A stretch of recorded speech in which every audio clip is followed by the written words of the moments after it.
Hi everyone, this is a quick tutorial on Zaption. I'm going to start out by showing you a video that I made for my students in 7th grade on inferences to give you an idea of what Zaption looks like in use, and then I'll go through and give you a quick tutorial. This video is all about making inferences.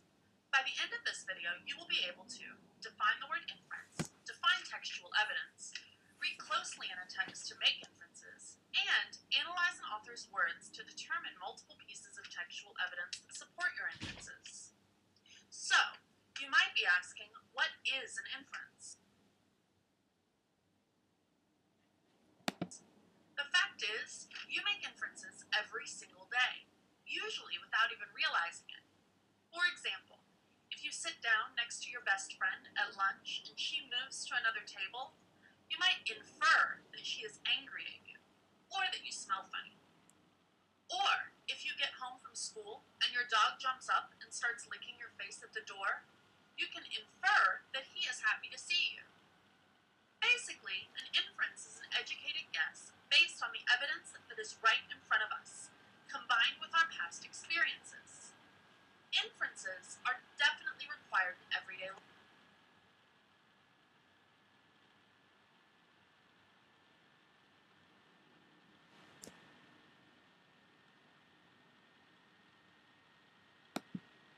But they are also required when we are reading, watching movies, and even listening to music. In your notes, list 3 inferences that you can make from this picture.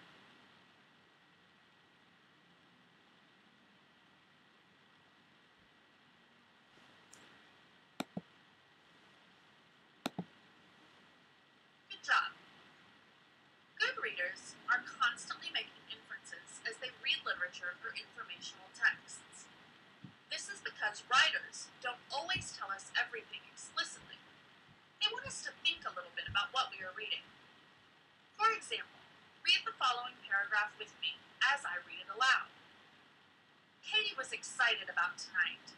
Happily, she put on her big red shoes and bright yellow outfit.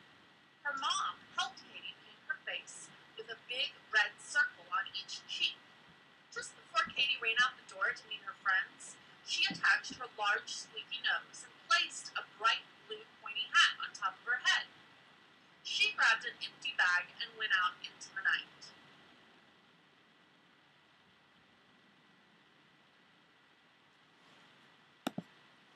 Notice that this paragraph never tells us explicitly that Katie is going out trick-or-treating for Halloween. But we immediately make that inference because of the details that the author has provided. The author tells us that Katie's mom is helping her to paint her face white with big red circles. We know from personal experience, like seeing normal people in the real world, that this is not ordinary makeup. So we know that it must be a special occasion.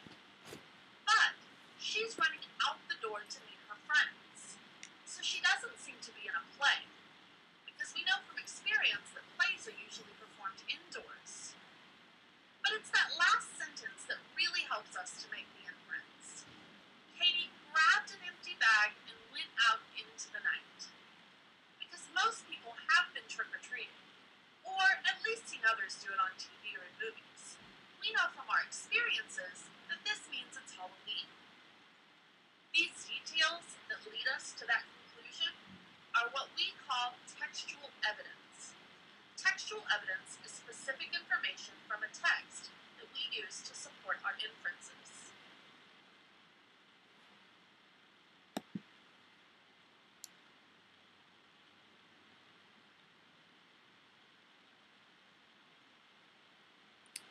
As you can see, Zaption allows you to have videos with interaction. You can question your students, give them directions, etc. So from here, I'm going to show you a quick tutorial on how to actually create your own Zaption video and have your students check out text in a different way. My school's push this year is toward blended learning, so I've been investigating tools that my teachers can use to incorporate blended learning into their classroom in an easy way. One of the tools that I found last year was Zaption, and I really liked it just because of the ease of uploading a video or already using a tour that's created. So the first thing you'll do when you want to go onto Zaption is navigate to the homepage, zaption.com. From there you can log in. I log in using my Google account, but you can log in using an email address, a Facebook. There's a couple ways you can do that. If you have an account, you'll just click log in, and if not, you'll get started. When you click get started and sign up for the first time, Zaption does a quick tutorial, which was really helpful in getting the hang of how to use some of their tools. When you log into Zaption, this will be the page that comes up. From here, you'll be able to check out existing content or tours. You'll be able to search. You'll be able to see your material. And this will kind of direct you where you need to go. You can search your own tours here. You can go to the gallery, which is pretty cool. And from here, you can search a few ways. You can explore current things that have already been created by courses, or you can search by category. You can also come here and type in the topic if you already know specifically what you'd like to teach. Okay, so getting started with creating your own content or your own tour, you will click on New Tour here in the orange box, or you can use the drop-down box at the top menu bar for tours. I'm going to click on the orange box. It's just a little bit easier. And from here, I can upload my video content in a few ways. I can enter a keyword to search, which will search the gallery. I can enter a video URL if I have one, or I can browse videos that are saved to my computer. I'm going to use a URL for today. I found a great video that I think can be used in collaboration with my science teacher and her unit on simple machines. So from here, my video will upload. Once you're in this screen, there's also a cool feature of other places you can search. So it tells you different areas. You can search from PBS, National Geographic. This drop-down box has quite a few places that you might find good educational content.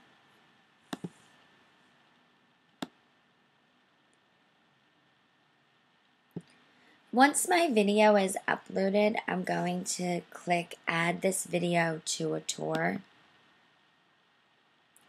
And from here, I can start working. The menu options are relatively simple once you're here. You can add a text slide, an image slide, some sort of drawing overlay, and here's your questioning choices. You have open response, a numerical response, which is part of the Pro package, which you'd have to upgrade to, multiple choice questions.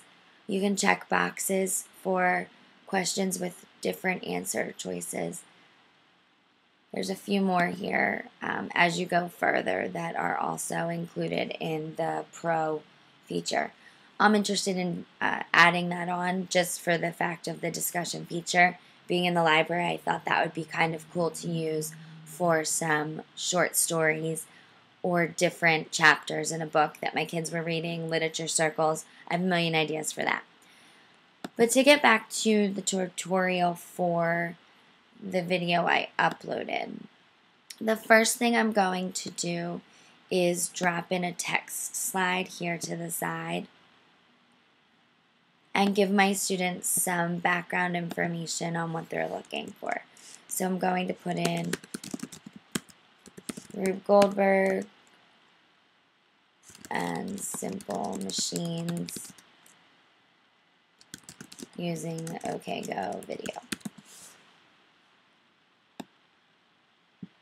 This now will show up when my students start their video. So there are a few editing settings that will help you to refine the content of your video and your interactive elements. For the video settings, this helps you to change up what is actually displayed on your screen with your videos.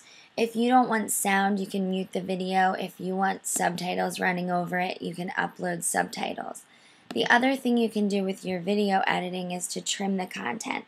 My current video is 3 minutes and 53 seconds, but if I wanted to shorten that down to a minute and then perhaps add another video to this particular tour, I could shorten that one down to a minute and then have a few videos consecutively that are all trimmed down but put together in one tour. The other settings that we have to look at are the element settings. Now, our elements are the things along the top that we drop into different sections of our video. So our element settings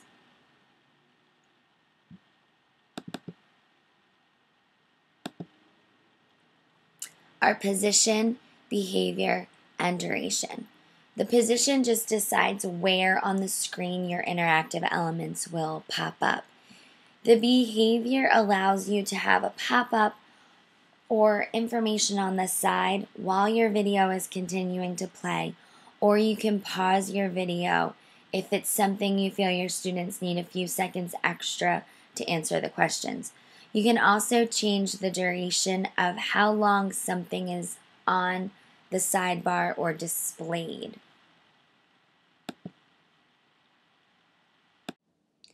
I've moved our video a little further along so we can drop in some interactive content. I'm going to come back up to our blue menu bar of choices, and I'm going to choose an open response and just drag and drop it in. And here I can pause my video to ask the students a question. So I'm just going to type in a quick question.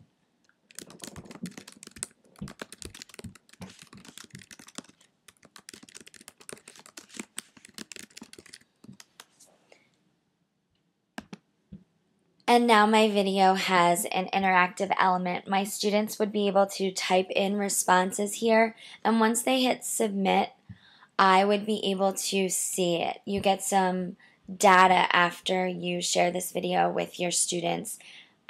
You'll get to see how they responded to these questions or open responses.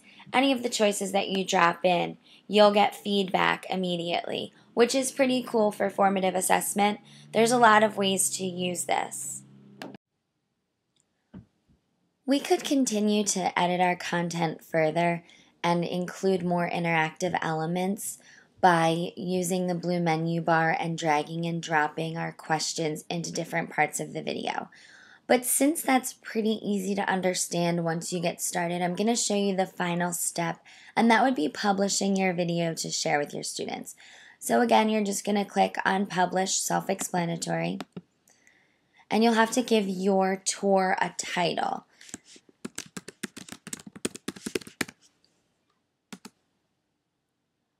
And then it's published, and there's different ways you can share.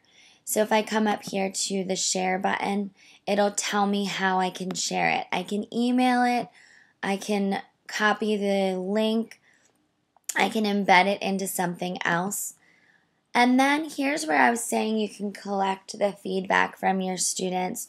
You can click on Analytics, and once I have responses, it will give me the information in a complete report. I hope this gave you a better understanding of how to use Zaption and upload digital content and make it interactive for your students. Another thing I just want to mention really quickly is that Zaption has created an app, so you can put this onto a phone or an iPad, and your students can access the videos on the go and respond. I think this is really helpful if your school is in a push towards more blended learning like my school is. So good luck using Zaption, and I hope this helps you to create better digital content.